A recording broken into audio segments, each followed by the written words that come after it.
안녕하십니까, 김 팀장입니다. 1월 29일 주간 매매 일기를 시작하겠습니다. 투자하시는 분들이 한 주간 엄청이라고까지는 할 건 없지만 좀 많이 놀라셨을 것 같은 한 주입니다. 저도 물론 마음속으로는 오지 말아야 할 그런 조정이지만 오고야 말았던, 참 어떻게 보면 안타깝고 어떻게 보면 좀 한편으로는 안심이 되기도 하는 한 주였던 것 같아요. 너무 상승이 높으면 그 높아지는 상승에 따라서 되게 걱정되는 그 두려움과, 그리고 많아지는 그 현금 보유 비중이 올라가면 올라갈수록 좀 걱정도 되고, 과연 내가 주식 투자를 제대로 하는 것인가, 더 상승하는데 현금 비중만 괜히 늘려져서 남들보다 더 많은 수익을 못 누리는 건 아닌가 하는 그런 걱정스럽게 이렇게 투자를 했는데요. 지난주에서도 그 현금 비중이 계속 30% 이상 증가하면서 수익률이 이게 남들보다는 안 되는 거 아닌가 이렇게 걱정도 했었는데, 이게 막상 지금 보면 코스피 기준으로 고점 대비 10% 정도 하락을 했어요. 이게 15% 이상 하락을 하면 이제 완전 그런 상승하는 률이 이제 반전이 됐다, 이제 조정이 아니라 이제 하락하는 국면으로 접어들었다라고 판단을 하는 것 같은데, 한 주 만에 벌써 마이너스 10%까지 되었으니까 한편으로는 되게 걱정도 되지만, 그래, 이렇게 너무 많이 올라서 하락할 때도 됐지 않았나 라는 생각도 들어요. 물론 그 하락의 원인은 여러 가지가 있겠죠. 뭐 게임 스탑 얘기도 하고, 너무 고점 대비 저점 대비 너무 상승을 많이 했던 그 각도가 가파르다 보니까 차익 실현하는 것도 있고, 부분적으로 조정을 하는 거 아니냐, 뭐 이런 얘기들도 있고, 뭐 여러 가지 이야기들이 난무해요. 근데 개인 투자자고 초보 투자자고 잘 모르는 우리 같은 사람들, 일반인들은 그런 전문적인 그런 분석보다는 그냥 내가 투자했던 투자금이 줄어드는 것에 대한 그 두려움, 그리고 원래는 그런 거에 대한 대비를 했었어야 되니까 막연히 그냥 두려운 거예요. 내가 완전 고점이었을 때 수익률을 난 기억을 하고 있거든요. 내가 뭐 30%의 수익률이 최고 수익률이었다. 그러면 그 30%의 수익률과 그 당시의 수익금이 기억이 나는 거예요. 그래서 지금 그것보다 떨어졌으니까 아쉬운 거지. 예. 마치 내가 그 돈이 나한테 차익 실현을 해서 나한테 온 건 아닌데 내가 그 돈을 가졌던 것 같은 그 기분. 예. 투자를 시작하신 지 얼마 안 되신 분들은 더욱더 그런 느낌이 어색하고 또 무섭고 그럴 겁니다. 예. 한 주 동안 걱정을 많이 하셨겠지만 누구나 다 마음속에는 예측을 했었던 이 장. 예. 한 주간 저는 어떻게 매매를 했는지 한번 매수부터 알아보도록 하겠습니다. 매수는 많이 못했어요. 원래 제가 주기적으로 매수를 좀 해야 되는데 이번에는 매수 주문을 했는데도 매수는 많이 되지 않고, 한 주 동안 하락한 게 더 많아서 그런지 매도가 훨씬 더 많습니다. 예, 매수는 대형 고배당, 뭐 농업융복합산업, 보험, 의료기기, 한국기업평가 뭐 이렇게 있는데요. 한국기업평가, 이게 이제 한국에 있는 기업들을 평가하는 기업이고, 신용이나 이런 것들을 평가하는 게 제조나 뭐 서비스 이런 업종도 물론 산업에 굉장히 중요하지만, 이 산업의 그 레벨? 산업의 그런 게 성장하면 할수록 그런 기업들을 평가하는 산업들이 부가가치가 높은 산업이고 안정적인 산업이 아닐까라고 생각해서, 그리고 배당도 꾸준히 주고 있는 기업이거든요. 그래서 한국기업평가도 매수를 했습니다. 그리고 대형 고배당은 저는 그렇게 생각해요. ETF가 되게 중요하다고 생각하고, ETF 투자는 개인들이 꼭 빼먹지 말고 해야 되는 투자라고 생각합니다. 그리고 ETF 중에서도 배당을 많이 주는 기업을 여러 가지로 나눈 게 있어요. 코스피에 배당을 많이 주는 기업, 코스닥에 배당을 많이 주는 기업들을 선정한 ETF가 있고, 그리고 지금처럼 대형 기업 중에, 대기업 중에 고배당을 많이 주는, 과거의 데이터로 봤을 때 배당금을 꾸준히 주는 것에 대해서 투자를 하고 있는 그런 ETF도 있습니다. 예. 농업융복합 산업은, 이게 말은 농업융복합 산업인데 보유하고 있는 기업들을 보면요. LG화학, 제일제당, 그 다음에 KT암, AMP, 그 다음에 팜스코, 남해화학, 선진, 롯데정밀화학, 뭐 대동공업, 오뚜기나 뭐 CJ 제일제당 이런 데 보면은 뭐 식품 관련된 거에 있는 것도 같지만 뭐 LG화학도 들어있고 팜스코 뭐 이런 것도 들어있는 거 보면 뭐 식품 관련된 건 아닌 것 같고 뭐 농업과 관련된 거래요. 이 상품 정보를 잠깐 볼게요. FN 가이드에서 농업 융복합 산업 지수를 기초 지수로 하여 만들어진 지수를 추정하는 거라고 합니다. 뭐 FN 가이드에서 농업 융복합에 관련된 거를 추정했나 봐요. FN 가이드 농업 융복합 산업 지수는 코스피 코스닥 상장 종목 중 농업과 관련된 1차, 2차, 3차 산업에서 매출이 발생하는 종목으로 구성된 지수다. 농업 관련된 매출 규모 및 시가총액을 고려하여 농업 융복합 산업 종목을 선정하고 시가총액과 농업 관련 매출을 합산하여 종목별 투자 비중을 결정하여 40여 종목에 투자한다. 농사에 관련된 거라고 합니다. 예. 이게 저는 뭐 반도체 산업, 통신 산업 뭐 이런 것도 중요하다고 생각하는데 이 먹는 거 그리고 농업 의식주 중에 식에 해당하는 거. 예. 농업이 그 산업의 경쟁력이라기보다는 그러니까 그 산업의 경쟁력을 올려줄 수 있는 거라기보다는 정말 기초적인 산업이라고 생각하거든요. 이 농업과 이런 먹는 거, 먹거리 같은 산업에서 그 나라의 경쟁력을 잃게 되면 그 먹거리는 어떻게든 먹을 걸 사야 되니까 곡물, 식물, 뭐 채소, 야채 이런 것들은 인간이 꼭 먹어야 하고 섭취해야만 그 삶을 영위할 수 있는 거잖아요. 근데 이걸 각 그 나라에서 생산할 수가 없다면 그게 무기로 활용이 돼서 엄청 비싸게 그런 식품들을 구매를 해야 되는 경우가 있단 말이에요. 우리가 반도체를 겁나게 잘 만든다고 해도 쌀 사고 빵 사고 밀가루 사는데 그 반도체 값을 다 교환해서 할 수도 있다는 거죠. 그래서 농업만큼 저는 중요한 그 기초 산업이 없다고 생각해요. 우리가 먹을 건 꼭 먹어야 되니까. 그래서 농업에 관련된 ETF가 농업 융복합 산업에 있으니까 그것도 꾸준히 매입을 하려고 장기적으로 매수를 해서 그 기업이 안정적으로 운영되었으면 좋겠다라는 마음에 농업 융복합 산업에 관련된 ETF도 매수를 하고 있는 겁니다. 이렇게 장이 상승하고 하락하는 것과 상관없이 제가 백화점 매매를 진행하면서 매수 기준에 들어온 것, 보유 비중이 낮고 하락률이 높은 것, 지금 제가 매수를 했다는 게 다 보유 비중이 낮거나 하락률이 높다는 건 아니에요. 하락률만 높아서 매수를 한 게 있을 수도 있고 보유 비중이 낮아서 매수를 한 것도 있습니다. 이거를 조절해서 이제 매매를 진행했으면 하는데 지금 그 매매가 어떤 조건이 우선시 돼서 매매가 됐다고는 일일이 다 분석은 안 돼요. 그 각자의 가중치가 있는 상태에서 매수가 되었으니까 전반적으로 상승한 것보다는 하락을 많이 하지 않았어요. 고점 대비 10%면 지금 작년 3월 때부터 상승한 거에 비하면 그냥 이건 조정이라기보다는 그냥 차익 실현 정도라고만 볼 수 있어요. 그래서 지난주에 매매 기록을 했던 것을 봤을 때 매수가 많이 잡히지 않았던 거는 상승을 더 많이 하지 않아서 매수가 많이 되지 않았다라고 볼 수 있습니다. 예. 다음은 매도입니다. 매도는 많이 됐어요. 매수에 비해서. 원래 꾸준히 지금 상승을 해온 시점에서 작년 말쯤에서부터 계속 매도가 더 많이 이루어지고 있었어요. 그래서 매도를 했는데 추가적으로 계속 상승을 하면 매도를 한 게 아깝잖아요. 근데 어떻게 매도를 하기로 내가 규칙을 정했으니까 그래서 계속 매도를 걸고 또 매도를 하게 되면 투자 비중이 낮아지니까 또 다시 매수를 하게 되는 상황도 되고 그러니까 이게 또 매도를 한 상태에서 추가로 매수를 하는 것 그러니까 매매 기준으로 봤을 때는 자꾸 상승하는 것들을 가만히 놔두고 맨 마지막에 상승했을 때 매도를 하는 게 좋겠다라고 생각이 되는데 중간에 계속 매도가 되니까 아까운 거예요. 매도하고 매수하는 것도 수수료가 나가기도 하고 그리고 그 매매하는 그 타이밍에 상승한 가격도 있잖아요. 그래서 이거를 어떻게 해야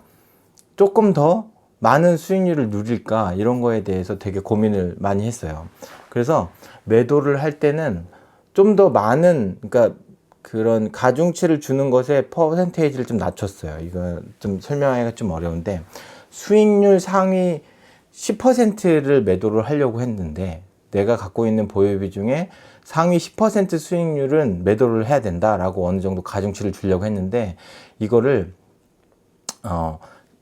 5%로 줄이고 20%, 그러니까 수익률 상위 20%에 대한 가중치를 조금 더 만들고 상위 5%에 대한 가중치를 조금 올려서 이제 기록을 하게 됐죠. 예. 그렇게 해서 좀 수익률이 좀 많이 높아야, 내가 보유하고 있는 비중 중에서 수익률이 좀 많이 높아야지만 매도를 하겠다라는 식으로 좀 바꿨습니다. 네. 이번 주부터 바꾸기로 한 거예요. 네, 매도는 대한항공이 지난주에 원래 매수를 했는데 이게 약간 그런 거예요. 아시아나항공도 그렇고. 근데 다시 또 매도가 된 거예요. 이거는 자꾸 샀다 팔았다를 계속 하는 거라고 생각해서, 웬만하면 한번 샀으면 오랫동안 보유하고 있고, 그리고 어느 정도의 수익률이 달성했을 때 팔아야 되는데, 이런 항공 관련된 것, 그리고 자동차, 뭐 현대산업개발도 갔고요. 뭐 에너지 관련된 거 LG그룹도 엄청 올랐죠. 그리고 에너지 화학 관련된 ETF가 좀 많이 팔렸어요. 아시아나항공도 팔렸고요. 우선주도 팔렸고요. 예. 이게 상승을 많이 했는데 하락을 한 거예요. 예. 저는 상승을 많이 했다고 해서 월요일날 무조건 뭐 시가를 팔거나 월요일 종가를 파는 게 아니라, 상승을 할 때 매매를 걸어요. 이 가격에서 마이너스 3% 하락하면 팔아라, 이렇게 자동 매매로 걸어놓고, 제가 그 매매 순간을 직접 다 관장을 하지 않아요. 직장인 분들은 직장 생활을 해야 되니까 일과 시간에는 주식에 신경을 쓸 수가 없잖아요.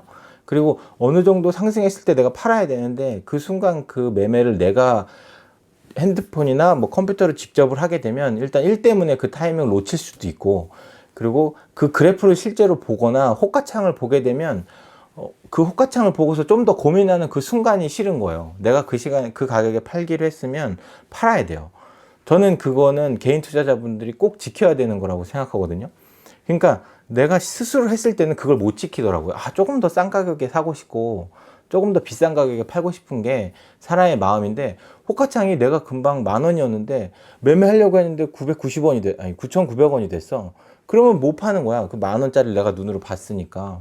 그래서 저는 그냥 그 가격에 꼭 팔아야 된다. 그래서 자동 매매로 1호가 아래나 1호가 위로서 매매를 걸어놔요. 그래서 무조건 그 목표한 가격에 매매가 될 수 있도록 자동 매매를 걸어 놓습니다. 저는 제 개인 투자자분들이 꼭 그렇게 투자를 하셨으면, 이게 투자를 많이 하셔서 어느 정도 자기가 그런 마인드 컨트롤이 된다, 그렇게 매매를 해봐서 그렇다고 하면 직접 뭐 매매를 거시거나 그 가격에 하시는 게 저는 조금 더 높은 수익률을 누릴 수 있다라고 생각하는데, 개인 투자자분들은 그럴 수가 없어요. 아니야, 나는 할 수 있어 라고 생각하셔도 그거는 평소에 뭐 할 수 있어요. 근데 중요한 순간에, 투자라는 건 일회성으로 하는 게 아니라 장기간 매매를 해야 된단 말이에요. 뭐 매매를 안 하시는 방법을 쓸 수도 있고, 뭐 여러 방법을 쓸 수도 있겠지만, 투자를 처음 하시는 분들은 꼭 자동 매매로 하시는 게 제가 볼 때는 조금 더 낫다. 뭐 그 순간순간 수익률을 따지기보다 일단 내가 생각했던 대로 매매를 해야 된다는 게 더 중요하다고 봅니다. 예. 그리고 많은 종목을 관여할 때는 많은 종목을 일일이 다 볼 수가 없어요. 그렇기 때문에 그 자동 매매를 걸어 놓고 그 자동 매매대로 매매가 되는 걸 자기가 보고, 그 매매가 되었을 때 잘 됐다, 잘못됐다를 판단할 수 있잖아요. 그 짧은 순간에 직접 매매를 하면서 그걸 판단할 수는 없어요. 그러니까 자동 매매를 꼭 활용을 하시고, 그리고 매매가 되었을 때 복귀를 한번 해보시고, 그렇게 투자를 하셨으면 좋겠고요. 이번 한 주는 매도가 되게 많이 되었고, 수익률도 솔직히 많이 내려갔어요. 매도가 많이 됐다는 건 차익 실현이 많이 됐다는 건데, 그리고 현금 보유 비중이 많이 늘어났다는 거고요. 그렇지만 지수가 하락했기 때문에 제가 투자하고 있는 투자금에 대한 수익률도 하락했다는 거. 이제 수익률을 보실 건데요. 코스피는 2976.21, 전주 대비 마이너스 5.24%, 코스닥은 928.73, 마이너스 5.23%, 저는 수익률이 17.29%, 전주 대비 마이너스 4.04%, 그리고 현금 비중은 32.82%예요. 32.82%는 제가 지금까지 투자를 하면서 가장 높은 현금 비중이에요. 예, 물론 지금 현금이 계속 저는 추가로 원금을 계속 적립식으로 원금을 늘려가고 있어요. 그래서 가만히 있어도 원금이 증가합니다. 예, 근데 매도가 많이 되었고 매수가 적게 되었다면 현금 비중은 그거보다 훨씬 더 많이 올라가겠죠. 전주 대비 8%나 현금 비중이 늘어났어요. 예, 그만큼 현금 보유 비중이 엄청 많아요. 그래서 오히려 단기 하락이라고 하면 이번 주에 좀 매수를 좀 많이 추가로 해야 되느냐, 이게 또 한 가지의 고민인 거예요. 지금까지 상승률이 많이 높았잖아요. 근데 오늘 같은 날, 예, 고점 대비 10%까지 지수가 하락했던 날 과연 더 사야 되느냐, 아니면 여기서 주가가 더 떨어져서 아니면 기다려야 되느냐, 요것도 고민인 거예요. 하락하면 과연 얼마 동안 하락을 할 것이냐. 그러면 뭐 한 달 동안 하락할까? 한 두 달 동안 하락할까? 아무도 모르는 거예요. 그 누구도. 여기 이 영상을 보고 계시는 그 누구도 그걸 예측할 수는 없어요. 당장 내일 주식이 어떤 방향으로 흘러갈지 예측할 수 없습니다. 예. 여러분들은 그걸 아셔야 돼요. 나는 모른다. 미래를 예측할 수는 없다. 예. 저도 그렇게 생각합니다. 단지 그냥 대응만 할 뿐입니다. 지금까지 주가가 요만큼 올랐고 요만큼 변동되었으니까 내가 갖고 있는 주식은 요만큼의 양이니까 하락했으면 하락한 만큼 조금 더 사면 됩니다. 예. 그리고 상승하면 상승한 만큼 차익 실현을 조금 하셔야 됩니다. 예. 중요한 건 백화점 매매도 그렇고 소규모 집중 투자를 하시는 분들도 그렇고 현금 비중, 그러니까 비중 조절이 가장 중요하다고 생각해요. 예. 수익이 난 건 어느 정도 팔고, 그리고 수익이 나지 않은 건, 그러니까 하락을 많이 해서 손실이 났는데 내가 제일 처음에 기업을 선정할 때 그때 안정적인 기업을 선정을 했다면 지금 하락한 거는 저평가를 받고 있다고 생각해야 됩니다. 예. 배당을 잘 주고 수익률도 좋은 국민연금이 투자하고 있는 리스트에서 뽑은 기업 중에 지금 하락한 기업이 있다면 저는 매수를 하는 게 맞다고 생각해요. 예. 그래서 이번 주에 등록된 것도 하락률이 되게 높고, 또 보유 비중이 적다는 건 상승을 높게 해서 차익 실현을 했다는 거거든요. 물론 평단가가 수익률이 높은데도 보유 비중이 적기 때문에 매수를 한다는 건 평단가가 올라가는 일이 발생하겠죠. 근데 그거를 많이 사는 게 아니에요. 예, 조금씩 사는 겁니다. 한 번에 많이 사는 게 아닙니다. 계속 내 원금이 늘려나가고 또 수익금이 늘어날수록 전체 투자금은 늘어나잖아요. 그 중에 일부분만 사는 겁니다. 예. 그래서 자기가 얼마를 사야 되는지, 그리고 그거를 어떤 때 사야 되는지를 정해놓고 매매를 한다고 하면, 내가 보유하고 있는 기업이 안정적인 기업이고 장기간 살아있을 기업이라고 한다면 매수하는데 주저하지 않을 거라고 봐요. 물론 백화점 매매 자체가 지수를 뭐 역전할 수는 없어요. 내가 수익률이 낮은데 나는 주간에 4% 하락을 했잖아요. 코스피가 5% 하락한 거에 대비해 저는 4%만 하락했어요. 주간 기준으로 봤을 때. 근데 뭐 코스닥이 5% 상승을 했다고 하면 저는 5% 이상 상승하진 않을 거예요. 왜냐면 저가 갖고 있는 그런 거 갖고 있는 종목 중에는 해외 종목도 있어요. 미국도 있고 뭐 멕시코도 있고 뭐 유럽도 있고 막 베트남도 있고 막 그렇습니다. 예. 해외 주식도 있으니까 코스피 지수하고 비교하는 것 자체가 좀 안 된다고 보고, 뭐 비중은 뭐 어느 정도 있지만 뭐 그 비중이 전체적으로 큰 건 아니니까. 물론 코스피 비중이 되게 크기 때문에 코스피하고 방향을 같이는 갑니다. 예. 근데 인버스도 있거든요. 인버스는 거꾸로 그 수익률을 추종하잖아요. 코스피가 떨어지면 오히려 수익이 나는 겁니다. 이럴 때 약간 해지하는 기능이 있는 거죠. 상쇄하는 거죠. 예. 손해를 조금 보존할 수 있는 방식으로 인버스에도 투자를 하고 있어요. 여기서 만약에 하락률이 높아지면 인버스는 거꾸로 수익률이 높아지겠죠. 예. 그런 방향으로 해지하는 방안으로 인버스를 사용하고 있어요. 뭐 원유 인버스도 있고 골드 인버스도 있고 코스피 인버스, 코스닥 인버스 막 이렇게 있습니다. 예. 그래서 제가 갖고 있는 전체 수익률을 코스피하고 1대1로 따질 수는 없는데 코스피에 관여되어 있는 종목들이 많기 때문에 코스피가 하락하면 저도 하락하고 상승하면 저도 상승합니다. 예, 이거를 맞출 수는 없어요. 코스피가 하락할 거니까 모두 다 오늘 당장 팔고 내일 하락하면 다시 사야지, 이렇게 할 수는 그 누구도 그렇게 할 수 없습니다. 대신에 하락할 때 좀 매수하고 상승할 때 차익 실현하는 거, 요 규칙을 가지고 매매를 한다고 하면 장기간 투자했을 때 개인 투자자들은 수익을 볼 수 있다라고 저는 믿고 있습니다. 그래서 지금 이렇게 투자를 하고 있고, 이렇게 백화점 매매를 하고 있는 이유는 제가 기업에 관련된 전문적인 정보와 판단을 할 수 없다고 생각하기 때문에 ETF와 많은 종목을 투자를 하고 있는 거예요. 많은 종목을 투자를 하는 게 위험을 분산할 수 있고, 그것을 현금 비중을 조절하고 투자하는 비율을 조정함으로 인해서 수익을 낼 수 있다고 믿기 때문에, 그리고 그런 영상을 이렇게 온라인에 올려서 여러분들이 다 같이 공유를 하고 초보자분들도 안전하게 수익을 낼 수 있다고 말씀드리고 싶어서 영상을 이렇게 만들어서 업로드를 하고 있습니다. 제 영상을 보시고 높은 수익률을 추구하기보다는 조금 더 안정적인 수익률, 되게 힘들게 번 돈, 힘들게 모아온 그 돈을 조금만 더 안전하게 또 고정적으로 수익을 누릴 수 있는 방식을 찾아간다고 하면 그런 것에 도움이 되었으면 좋겠습니다. 예. 예, 영상을 보시는 분들이 모두 다 손해보지 않고 다 이렇게 수익을 누리고 좋은 세상이 되었으면 좋겠지만, 판단을 하시기에 한쪽으로 과하게 판단을 하셔서 손해를 많이 보셨다고 하면 제 영상을 보시고 좀 도움을 받으셨으면 좋겠어요. 위험은 분산해야 됩니다. 왜냐면 나는 못 맞히니까. 예, 여러분들께서 많은 도움이 되셨으면 좋겠고, 투자하시는데 앞으로 이제 하락한다는 얘기가 되게 많이 나왔잖아요. 다들 하락에 관련된 이야기와 하락에 관련된 뉴스는 되게 많이 나왔어요. 그게 어떠한 방향으로 나올지 몰랐던 것 뿐이지. 예, 조금 더 위험을 해지하는 수단과 현금 보유 비중을 늘려나갈 수 있는 그런 기간을 가지셨으면 좋겠어요.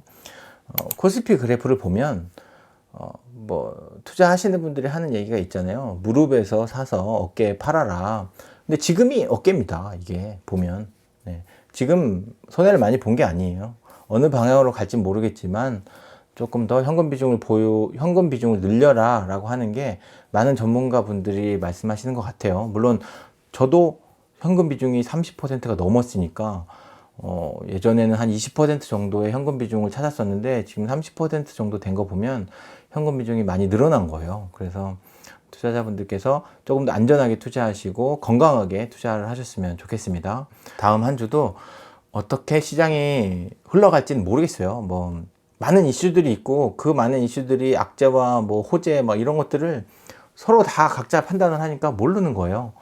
근데 저는 저만의 투자 원칙을 계속 가지고 자동 투자를 이용해서 투자를 계속 이어나갈 겁니다. 네, 다음 주에 뵙겠습니다. 감사합니다.